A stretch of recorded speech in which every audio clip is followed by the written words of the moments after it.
Where are we, David? Diner. American Diner.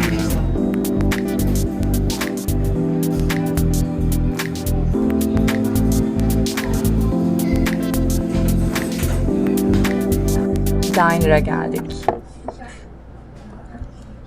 Bu tarz mekanları bu Hollywood filmlerinden iyi bilirsiniz. Aha böyle ben çok ucuz ve kalitesiz yemek kahvaltı, Amerikan kahvaltısı diye düşünmüştüm. Ama öyle değilmiş. Sadece daha böyle basit sabah kahvaltısı ve bunlar böyle küçük townlarda yol üzerinde bulabileceğiniz yerler. Yeah. They're solid, consistent, good food, cheap. This iconic mug. I think they're just like a key part of American existence. It's like cheap food that's good, consistent. Is it the healthiest? No. But you get a lot of protein. Yemekler gayet güzel görünüyor. En azından güzel duyuluyor. Şimdi kahvaltı için bekliyoruz. Yağmuru bitiriyorum.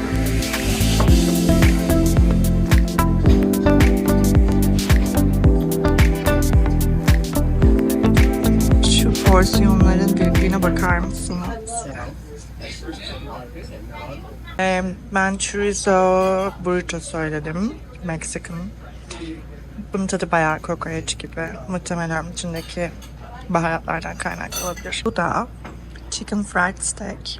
Böyle çok ince bir bifteyi. Bu Kentucky'nin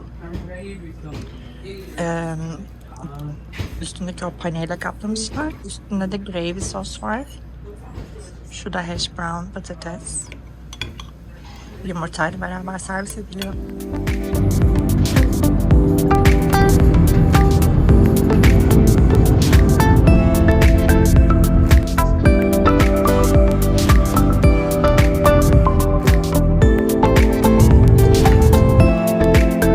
Üç günlük bir hiking'e geldik. Geldiğimiz gün yağmur başladı. Harika olacak gerçekten. Şu an bayağı gök gürültüsü var. Duyuyorsunuz. Bir an önce başlamamız gerekiyor.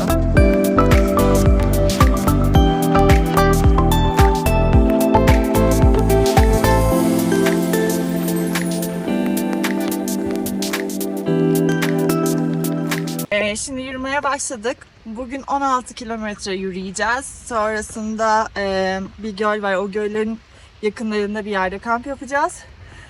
Şu anda güvenlikle ilgili endişem kesinlikle yıldırım. Çünkü gök gürültüsü var ve kesinlikle şimşek çakıyor. Onun dışında da hayvanlar.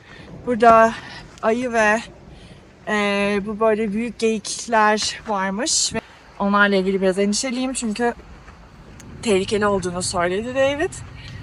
Böyle belli şeyler yapmamız gerekiyor onları gördüğümüzde. Ama genel olarak trail kolay bir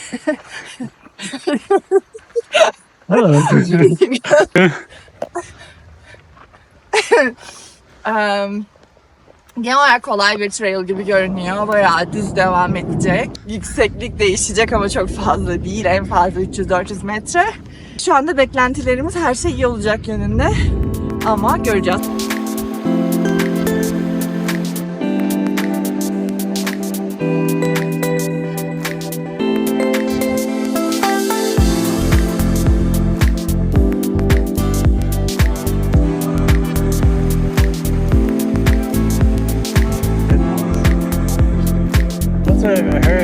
Hello, what's your name? Hennessy. Hennessy.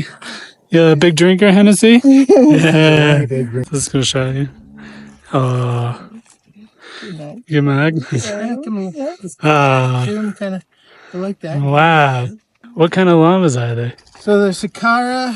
Sakara? Mm. Wow. Oh man, they're beautiful.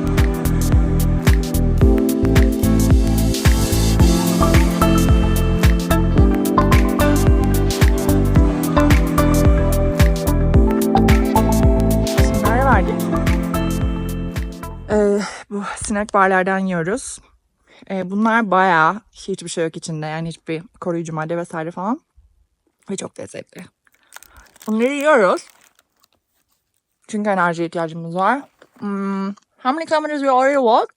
We have walked 5.2 kilometers. 5.24. Bayağı iyi. 11 to go. 11 kilometre kalmış. Bu demek oluyor ki gün batımından önce kamp alanında olacağız. Bayağı kolay ve keyifli bir trail bu arada.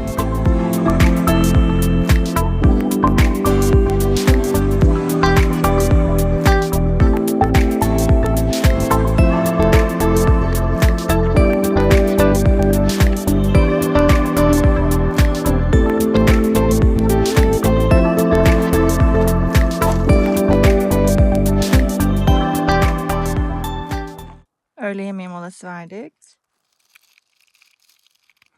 Lunchtime. Sadece tunamız var. Cheddar. Ton balığı Sweet and spicy. ve peynir, bir I de got a tortilla. Öğle yemeğimizi bitirdik. Şimdi 2 saat kalmış sadece kamp alanına. Bir şey değil yani. Çünkü bayağı hızlı yürüyoruz. Yukarı çıkıp aşağı inmediğimiz dümdüz yolda yürüdüğümüz için. You want to say anything? Çok kolay. But actually, seriously, this time it's actually very easy. Considering we normally just like pick the worst hikes, this one's like super chill. Evet, biz her zaman genelde çok daha böyle zor, challenging şeyleri seçtiğimiz için hike'ları bu bayağı kolay ve çok keyifli.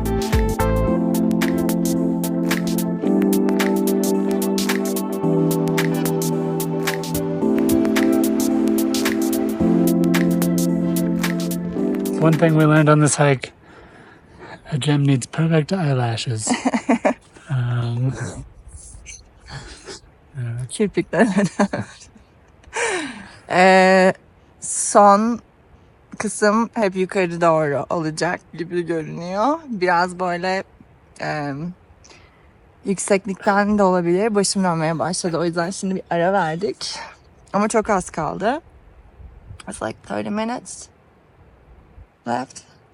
Yeah, 30, 40, 45 at the most. We don't exactly know where camp is. So 45 minutes. 45 dakika kadar falan kalmış. Yeah, it's Ama like 5 o'clock right now. sanırım o 400-500 metre yukarı çıkacağımız kısım burası. The elevation gain starts here. Yeah. It's a really short elevation gain, but just like 2 kilometers. 2 kilometers. Okay.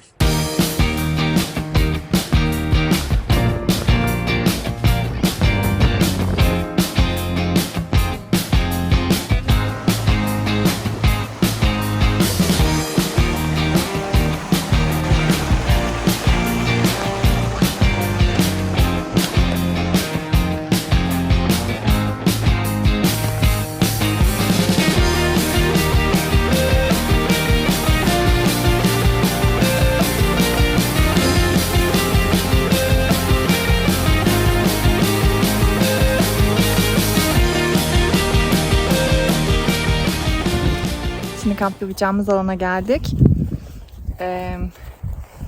Bu arkada görmüş olduğunuz dağ manzarası yarın uyandığımızda manzaramız olacak. Çok badass. Şahane. Şurada da hemen başka bir kırmızı dağ var. Muhteşem bir nokta bulduk burada.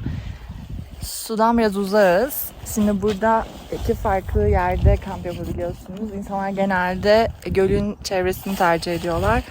Ama bugün hafta sonu olduğu ve çok fazla insan olduğu için biz biraz daha izole bir yer burayı seçtik.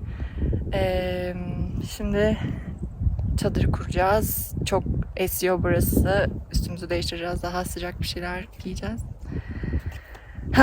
Yorucuydu son kısım özellikle. Ama yani çok güzel bir trail gerçekten. İnanılmaz güzel zaten, çok bakımlı bir trail her şeyden önce. Bayağı iyi bakıyorlar. Sürekli muhtemelen bir düzenleme var içeride. İçeride değil. üzerinde. Evet, yorgunum.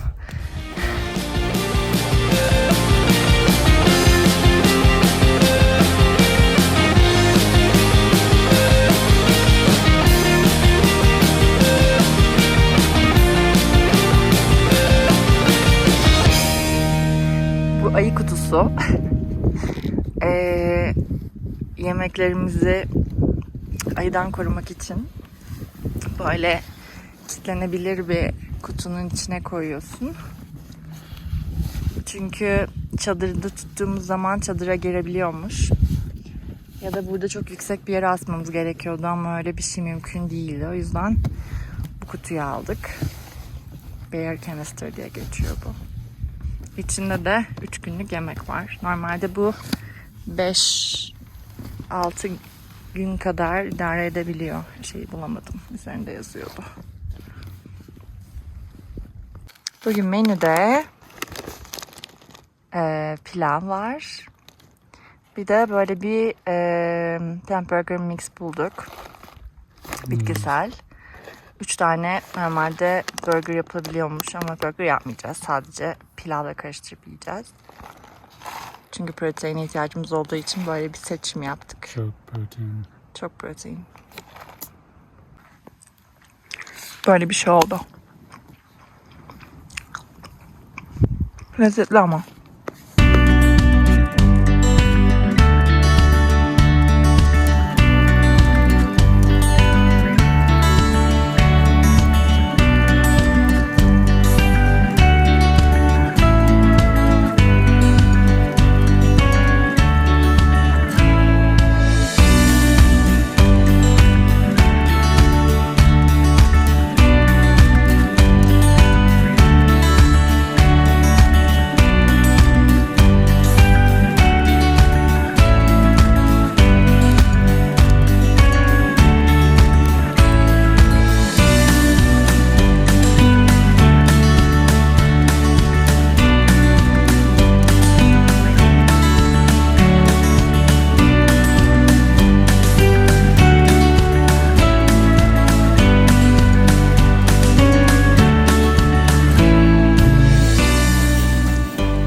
Şimdi çadıra geldik çünkü dışarısı çok soğuk. We had a nice little fire. The fire is güzel.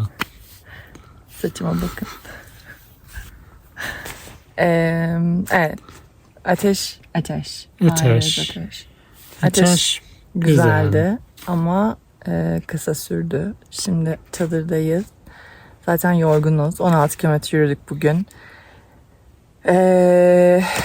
Yarın burada çadır kalacak. How many kilometers more are we walking?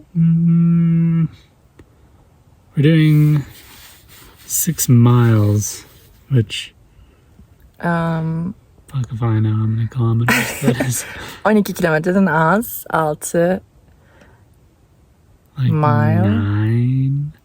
9. 9 falan belki. Yani bundan çok çok daha az olacak. Ve daha böyle dinlenmeli geçecek zaten yarın. Umarım bu gece çok soğuk olmaz. Çünkü burası gerçekten ki şu anda Temmuz sonu. Ona rağmen yani bayağı yaz aslında şu anda Utah'ta. Ama ona rağmen çok soğuk. Çünkü kar falan var çok yakınımızda. Soğuk. Soak. I mean, it's soak outside the tent. Inside the tent is actually pretty nice. I think tonight, though, when we're sleeping, soak. Evet, soğuk olacak. We zipped our sleeping bags together so we can cuddle for warmth. Aynen. Uyku tulumlarını birleştirebiliyoruz. Bunu Decathlon'dan almıştık biz. O yüzden böyle birbirimizin vücut ısısıyla muhtemelen ısınacağız. İyi geceler. Yarın sabah görüşmek üzere. İyi geceler.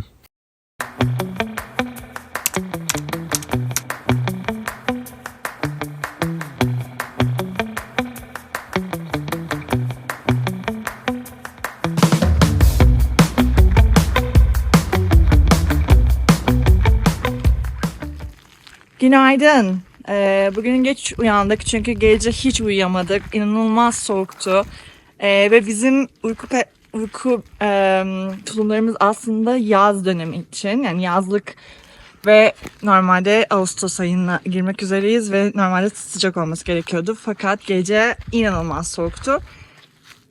Şimdi başka bir yer arıyoruz. Ormanın içinde biraz daha ağaçların koruduğu, rüzgarın daha az etkili olduğu. O yüzden böyle bir dolanmaya başladık.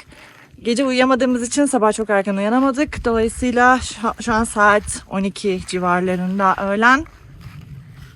Bir sonraki yere geçeceğiz ama önce bu her şeyi taşıyıp o tarafa, ondan sonra kahvaltı falan yaptık. Neyse ki onlar evden çıktı. Ama şimdi tekrar yer bulmamız gerekti vesaire falan. Sonrasında yürümeye devam edeceğiz. Bugün biraz böyle geçiyor.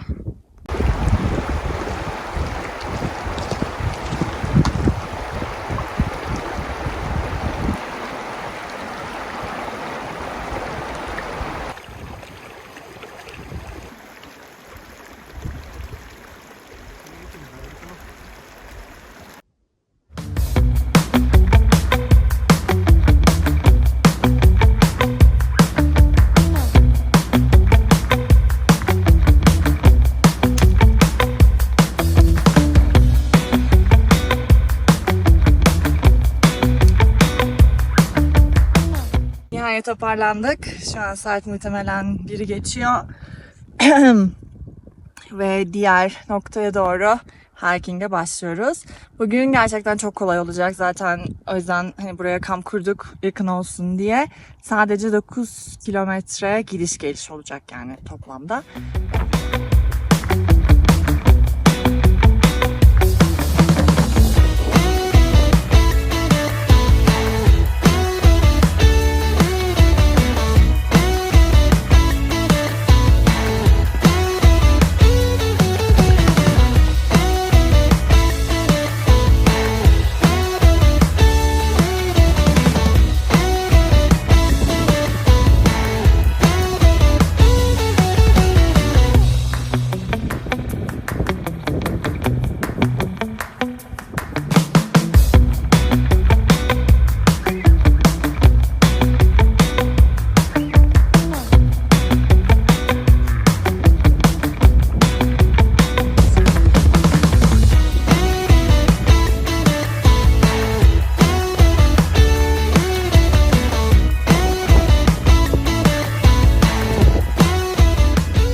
Bu sanırım 3. göl falan. Gerçi bir tanesi çok küçüktü.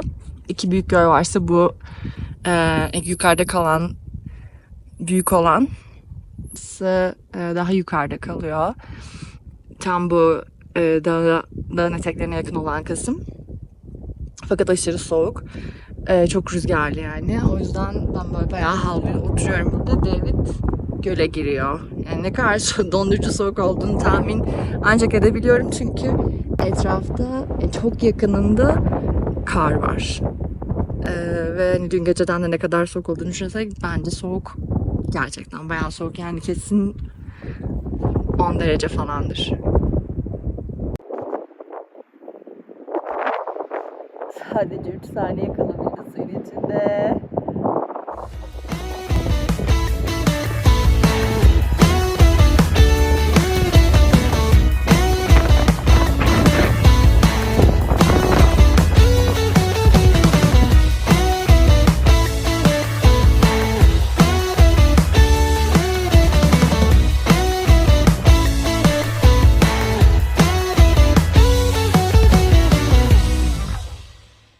If you ride with me, I gotta work for the both of us.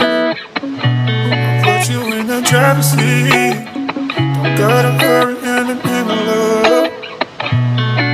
When you ride with me, don't gotta worry when tomorrow comes. I'll put you in the driver's seat. Don't gotta hurry now, 'cause we stay in control in the name of love.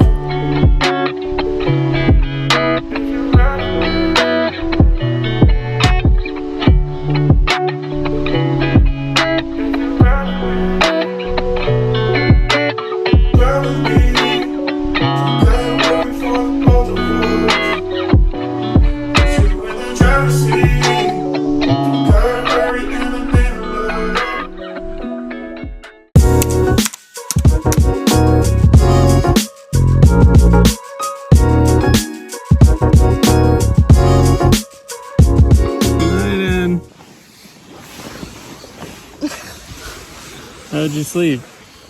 Terrible. Çok soğuk. Çok soğuk. Çok. Bu uyku tulumları yazlıkmış.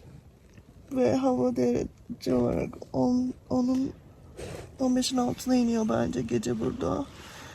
O yüzden inanılmaz soğuk. Çok soğuk. Evet.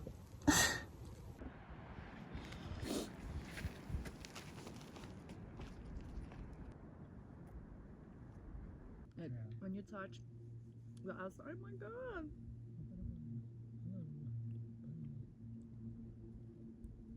Yes.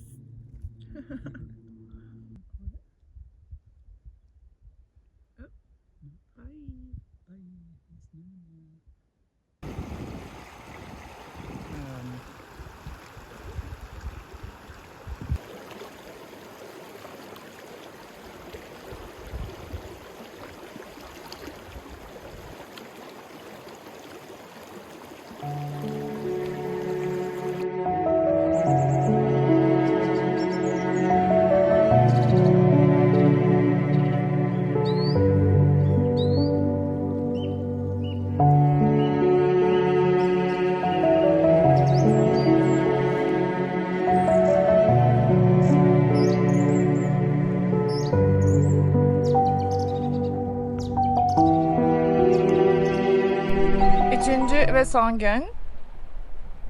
Bugün 16 kilometre parka doğru, otoparka doğru ilerleyeceğiz. Henüz bitmedi. Tabii ki aslında bugün muhtemelen ilk günkü kadar zor olacak diye düşünüyorum. Çok zor bir trail değil, yeniden ekleyeyim. Ama tabii ki 14-15 kilo taşıyorsun ve sıcak. Yani böyle faktörler var zorlayıcı. Dün birazcık duygusal olarak böyle yukarılardaydım. Onun sebebi muhtemelen aşırı üşüdüm. Çok rüzgarlıydı yukarısı. Genel olarak hiking ile ilgili bunu daha önce de söylemiştim bir önceki Gürcistan videosunu izlerseniz. Çok güzel bir şey doğa içerisinde olmak. Gerçekten böyle eve dönmüş gibi hissettiriyor. Ama bu zorluklar işte insanız ve bazen bu duygusal iniş çıkışlar yaşanıyor. Öyle olduğunda da böyle biraz zorlaştırıyor her şeyi. Ama tekrar dün şunu fark ettim mesela. Yani bütün bu mindfulness çalışmaları, meditasyonlar, yogalar işe yarıyor. Çünkü kendimi o loop içerisinden çok rahat çıkartabiliyorum. Yani negatif bir loop var. Sürekli içerisine dönüp durduğunuz.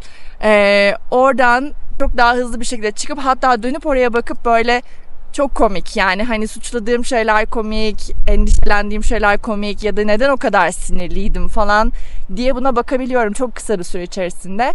Bu bence kesinlikle pratiğin etkisi. Sonunda muhteşem bir şey, yani doğa içerisinde olmak ve yani spor, egzersiz zaten muhteşem bir şey, fiziksel egzersiz bedenimiz için ve sadece bedenimiz değil, zihnimiz için, mental sağlığımız için de çok önemli.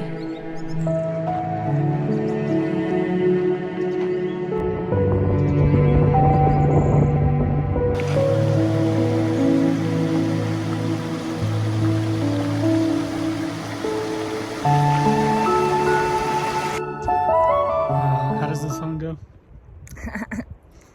Kestane, gürgen, palamut. Keskan, Gürgen, Palamut. Kestane, Kestane, gürgen, Gürgen, palamut. Palamut. Altı Altı yaprak, yaprak, üstü bulut. üstü bulut. Gel sen burada, Gel sen burada. derdi unut. Derdi unut. Orman ne güzel, Orman ne güzel. orman Orman ne güzel, ne güzel. ne güzel. Ne güzel. David bu şarkıyı öğreniyor.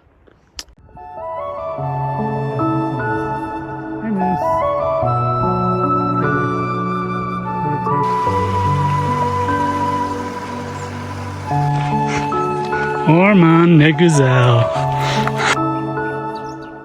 Şimdi snack molası verdik.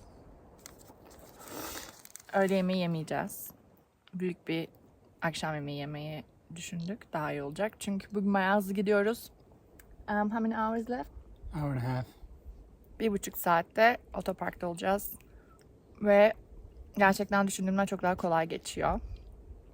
Trail'da çok iyi dizayn etmişler ya da çok iyi bakmışlar. İyi bakımlı bir trail yani.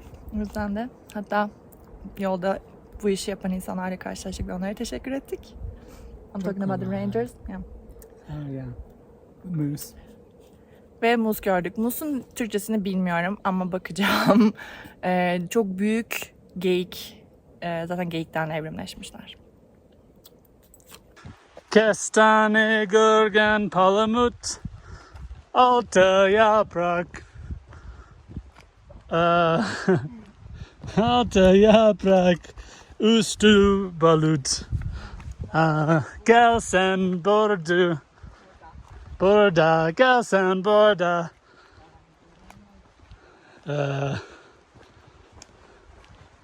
Dardi, onut.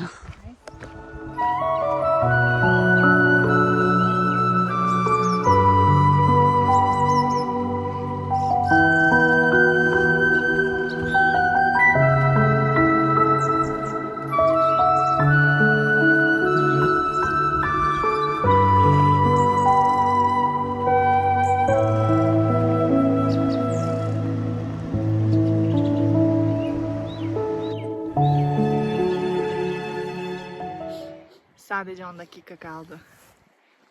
10 minutes. 10 minutes? Yeah, we're almost done. 900 meters. Çok kolay, 900 metre çok kalmış. güzel. Bir Aynen, tane çok kolay, çok güzel. The weather was like good except for the nights. Aynen, gece çok soğuktu ama onun dışında gün içerisinde bu kadar çok bunaltıcı bir sıcak yok. Hemen hemen sürekli olarak böyle bir Meltem rüzgarları esiyor, yani öyle çok aşırı rüzgarlı falan da değil. Dolayısıyla üşümüyorsun, terlemiyorsun. Bayağı seni böyle çok güzel bir şeyde tutuyor. Temperature. Solid. Would recommend if you're ever in fucking the middle of nowhere in the United States. Hit it up. Big fan. Big fan. But I also think like this.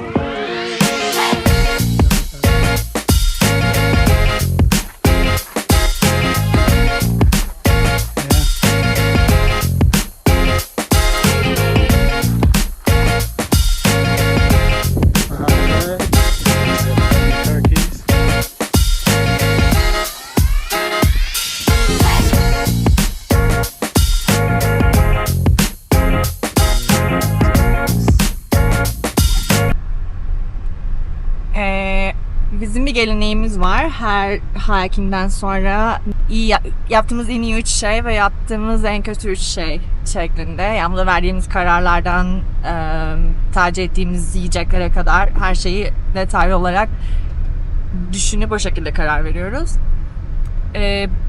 Burada yine böyle bir işte değerlendirme kısmı diyelim aslında hiking için. Bugün onu konuşurken aslında bayağı iyi kararlar verdiğimiz bir hikingdi. Biraz da aslında trail ile ilgili sanırım, yani o kadar basit bir traildi ki ve biz konfor alanımızı korumak konusunda bayağı iyiydik bu sefer. Normalde biraz böyle hani işte çok erken saatte kalkıp ondan sonra belli bir saatte bitirmek falan gibi böyle hedeflerimiz oluyor. Öyle olunca da birazcık baskı oluyor aslında üzerimizde. Bu sefer çünkü gece çok rahat uyuyamadığımız için uyanmamız onları falan buldu. Ama hani bununla ilgili kendimiz kötü hissetmedik ve kendimizi o zamanı tanıdık ve bu bence iyiydi. Yani bu kesinlikle iyi yaptıklarımız arasında. Yemek kısmında mesela pirinç iyi bir seçenek değil çünkü çok uzun sürüyor pişirmesi. Ama kuskus, bizim böyle işte bulgur gibi biraz buradaki kuskus ve iyi bir seçenek çünkü 7 dakikada falan pişiyor. Protein tüketimi zor olabiliyor bu tarz hikinglerde ya da birkaç gün süren. Bu bulduğumuz bitkisel hamburger ya da işte kıyma tarzı falan bir şeydi. O bayağı iyi çünkü 20 gram falan protein alıyorsun bir pakette. Hiç fena değil. Soğuğa hazırlıklı değildik. O aslında biraz zorlayıcı oldu ama yani uyku tulumlarımız bizim yazlık. Çünkü hep genelde yazlık alanlarda kamp yaptığımız için Kesinlikle bir ekstra önlem almamız gerekiyor. Çünkü bir sonraki yapacağımız hiking 5 gün olacak ve daha da soğuk bir yere gidiyoruz. Ama hani genel olarak ben inanılmaz keyif aldım. Zaten hani gördüğünüz videoda inanılmaz güzel bir yer burası. Her şeyiyle. Soğuk vesaire dışında, hani uykusuz kalmak dışında her şey bence gayet güzel gitti. Eğer videoyu buraya kadar izlediyseniz teşekkür ederim. Benim için gerçekten çok kıymetli. Ve umarım keyif almışsınızdır. Çünkü ben hazırlarken keyif aldım, yaşarken çok keyif aldım. Umarım size iyi bir, eğer gelmeyi düşünürseniz buraya, Utah'a, bu alana iyi bir yönlendirici olur. Lütfen beğenmeyi ve hala kanalıma abone olmadıysanız abone olmayı unutmayın. Bir sonraki videoda görüşmek üzere. Kendinize iyi bakın. Hoşça kalın.